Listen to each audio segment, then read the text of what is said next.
आज कुर्मी महतो दिकू के रूप में हमारा सब कुछ चीज़ों पर कब्जा करना चाहते हैं। ये लोग झारखंड के सबसे बड़े कब्जाधारी हैं। वो हक नहीं मांग रहे हैं, वो हमारा हक छीन रहे हैं। और मैं कहना चाहता हूँ, सबसे पहले इन्होंने ही हमारा हक मारी शुरू की। जब हम लोगों ने आंदोलन करके पेशा कानून को लागू करने की मांग की, नियमावली बनाने की मांग की, तभी लोग कहते हैं कि पेशा कानून काला कानून है। जब तक आदिवासी को जो है कि कुर्मी महतो को जनजाति का दर्जा नहीं मिलता है, तब तक पेशा कानून लागू नहीं होना चाहिए।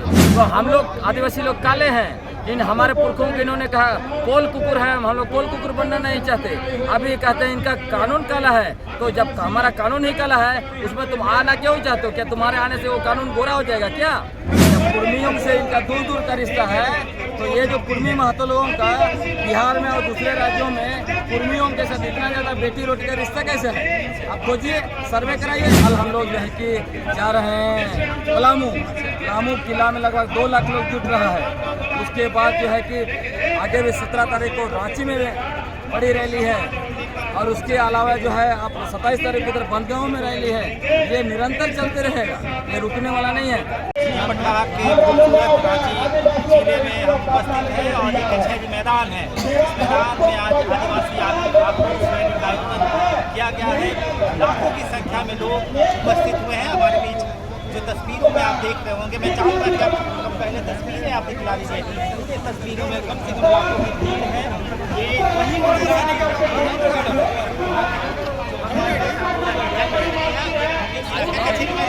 हम चाहेंगे कि हम हमारे साथ प्लेटसम डुंगडुंग जी हैं। हम चाहेंगे कि हमारे बीच प्लेटसम डुंगडुंग है, हमसे सीधे बात करने के लिए। कैसा है आज का माहौल?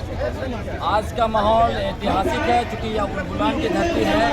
धरती बिरसा मुंडा ने यही उलगुलान की धरती से ऐलान किया था कि उलगुलान का अंत नहीं होगा, क्योंकि दिकू लोग आएंगे और फिर से हमारी ज़मीन को लूटेंगे। इसलिए ये उलगुलान जारी है। आज कुर्मी महतो दिकू के रूप में हमारा सब कुछ चीज़ों पर कब्जा करना चाहते हैं। ये लोग झारखंड के सबसे बड़े कब्जाधारी हैं। इन्होंने हमारे पुरखों के गाँव को कब्जा किया, उनकी ज़मीन को कब्जा की, हाथू मुंडा के पदों को कब्जा किया, इलाका को कब्जा किया, और आज अपने को कहते हैं ये छोटानागपुर के सबसे पुराने वसिंदे हैं। ताकि ये जो कब्जाधारी हैं अपने आप को लीगलाइज कर पाएंगे, खुद को बोलेंगे कि हम यहाँ के वासी हैं, इसीलिए ये सब चीज़ें कर रहे हैं। और उनकी नज़र हमारी बची कुची जमीन पर भी है, नौकरी पर भी है, और सबसे बड़ा चीज पर नजर है वो मुखिया से लेकर मुख्यमंत्री के पदों पर। मतलब हमारी पूरी राजनीतिक शक्ति को जो है ये लोग कब्जा कर लेना चाहते हैं और हम लोगों को गुलाम बनाना चाहते हैं। इसलिए इस खूंटी का पवन धरती हवा की पवन धरती से हमें उलगुलान का ऐलान करने के लिए यहाँ पे सारे लोग आए हुए हैं। ये जो आप बोल रहे हैं कि उलगुलान आप करने के लिए तैयार है खूंटी के पवन धरती पे, वो उनका तो कहना है कि वो अपने हक के अधिकार को मांग रहे हैं, तो आप उलगुलान क्यों कर रहे हैं? वो हक नहीं मांग रहे हैं, वो हमारा हक छीन रहे हैं। और मैं कहना चाहता हूँ, सबसे पहले इन्होंने ही हमारा हक मारी शुरू किया। जैसे मैंने आपको कहा, आप पढ़ लीजिए, डाल्टन ने 1873 में लिखा कि ये जो सोना हाथू आप देख रहे हैं, खूंटी का सोना हाथू सिल्ली, ये इलाका में, मनभूम इलाका, ये इलाका में मुंडाओं के गाँव को कब्जा किया और मुंडाओं को वहाँ से जो है कि भगाया। उसी तरह जो है कि भूमिज को भी भगाया और उनकी जमीन, उनका गांव, सारे चीज़ों को कब्जा किया। और बहुत बाद के दिनों में हाथू मुंडा जैसे पदों को कब्जा किया।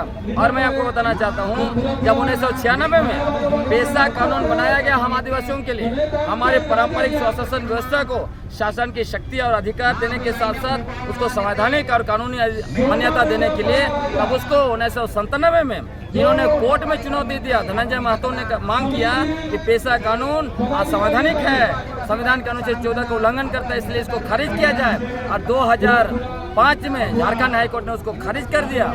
सुप्रीम कोर्ट ने हमें बचाया, उसके बावजूद ये लोग बाज नहीं आए। 2010 में फिर से झारखंड हाईकोर्ट गए और मांग किया कि अनुसूचित क्षेत्र को खत्म करो, और उसके बाद भी 2016 में लोग हारे। फिर अभी जब हम लोगों ने आंदोलन करके पेशा कानून को लागू करने की मांग की, नियमावली बनाने की मांग की, तभी लोग कहते हैं कि पेशा कानून काला कानून है। जब तक आदिवासी को जो है कि कुर्मी महतो को जनजाति का दर्जा नहीं मिलता है, तब तक पेशा कानून लागू नहीं होना चाहिए। तो हम लोग आदिवासी लोग काले हैं। इन हमारे पुरखों के इन्होंने कहा कोल कुकुर है, हम लोग कोल कुकुर बनना नहीं चाहते। अभी कहते हैं इनका कानून काला है, तो जब हमारा कानून ही काला है उसमें तुम आना क्यों चाहते हो? क्या तुम्हारे आने से वो कानून गोरा हो जाएगा क्या? तो हकमारी करने के लिए लोग ये सब चीज़ें भाई गोरा ने उनका कहना है कि अगर हम लोग आ जाते हैं तो 6 शेड्यूल बन जाएगी, 50% से ज़्यादा आबादी हो जाएगी, हम लोग को सब कुछ हमारे हाथ में रहेगा, पूरे पावर हमारे पास रहेगी। उनका तो ये मानना है। उनका सारा नैरेटिव फर्जी है। उनका जो है कि जो भी तथ्य पेश करते हैं वो बेबुनियाद रहता है। उनका जो भी इतिहास है वो झूठा इतिहास है।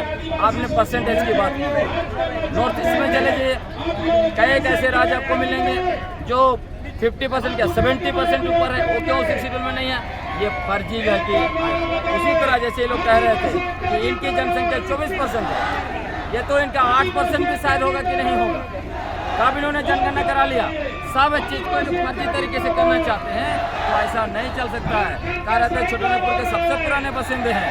भाई छोटानागपुर के सबसे पुराने बासिंदे हो तो एस.सी. राय ने मुंडा जन देयर कंट्री लिखा, उसमें क्या लिखा है इनके बारे में?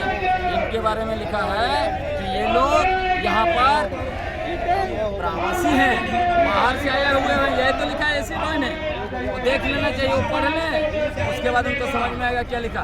डाल्टन ने क्या लिखा है 1873 में चौकाहातों के बारे में जब उन्होंने लिखा इनके गांव में, कुर्मियों के गांव में है कि अभी भी मुंडाओं के पत्थलगाड़ी हैं, अभी भी मुंडाओं के ससंदरी हैं। ये साबित करता है कि ये गाँव मुंडाओं के रहे हैं। सब कुछ तो लिखा गया है, कुछ तो छुपा नहीं है। तो उनके पास भी तो कहना है कि हम तो अपना मतलब क्या बोले, जैसे आप पिछले 2-3 दिनों से लगातार सोशल मीडिया में जैसे देखा जा रहा है कि आप पूरे दस्तावेज को रख रहे हैं, लेकिन दस्तावेज उनके पास वो लोग जो दस्तावेज रख रहे हैं अधूरा दस्तावेज। उदाहरण के लिए 1921 का डिस्क्रिप्टिव सेंसस को निकाल के उनका जो अपेंडिक्स 5 को दिखा के बोल रहे थे, देखो यहाँ कुर्मी लिखा है, कुर्मी, लेकिन उसमें जब देखिएगा तो उसमें क्या लिखा है, उनके खिलाफ भी लिखा है। जब मैंने इंपीरियल डेटा निकाला तो उसमें देखिए उनको महाराष्ट्र ग्रुप के साथ कानवी, कुर्मी छतरे डाला है। और इनको पढ़ना चाहिए, अपेंडिक्स 4 पढ़ें। अपेंडिक्स 4 में प्रीमिटिव आदिवासी जो प्रीमिटिव ट्राइब का सूची है 1921 का, प्रीमिटिव ट्राइब का सूची में 24 आदिवासी को डाला गया है, इनको डाला ही नहीं गया। ये लोग फर्जी लोग तो से कहते हैं 1901 से 1921 के सेंसस में हैं। मैं बताना चाहता हूँ 1872 से लेकर 1921 का सेंसस में कहीं भी ये लोग आदिवासी के रूप में दर्ज नहीं है। इनको जो है दर्ज किया गया है कृषक जाति के रूप में, कुर्मी के रूप में और कुर्मी क्षत्रिय के रूप में दर्ज किया गया। चलिए, आप सुन रहे थे जी को, जिनका साफ तौर पे कहना है कि ये क्षत्रिय वंशज है और हम अपना अधिकार इनको और एक बात मैं ये भी कहना चाहता हूँ, ये भी नैरेटिव बना रहा है कि ये कुर्मियों से इनका कोई रिश्ता नहीं है। बिहार के कुर्मियों से बहुत दूर का उनका कोई रिश्ता नहीं, बहुत दूर है, आदिवासियों के करीब हैं। तो इनको पूछ लीजिए, जब कुर्मियों से इनका दूर का रिश्ता है तो ये जो कुर्मी महतो लोगों का बिहार में और दूसरे राज्यों में कुर्मियों के साथ इतना ज़्यादा बेटी रोटी का रिश्ता कैसे है? आप खोजिए, सर्वे कराइए। तो आप कैसे बोल सकते हैं? मतलब मेरे पास है ना, इनको बोलिए, अगर ये दिखना चाहते हैं मैं बता दूंगा कि जो कुर्मी महतो में कौन लोग जो है कुर्मियों को बेटी दिए हैं और बेटी लाए हैं। नहीं तो वो तो बोलते हैं कि जमीन आसमान का फर्क है, उनसे कहाँ बेटी रोटी का डिक्लेरेशन दूंगा, आज़ादी बोल रहे हैं, बोल देंगे कि क्या सबूत है क्या? मैं सर्वे करके दूंगा ना। अच्छा, आपके पास है? हमारे बिल्कुल, जिस दिन मांगे ना। अभी तो जितने लोग बोल रहे थे कागज दिखाता नहीं, जब से मैंने कागज दिखाना शुरू हुआ लोग भाग रहे हैं। तो अगर वो भी लिस्ट बनेंगे तो भी मैं बनाऊंगा, वो भी दिखा दूंगा। चलिए, अंत में क्या कहना चाहिएगा इस पूरे माहौल को देखते हुए?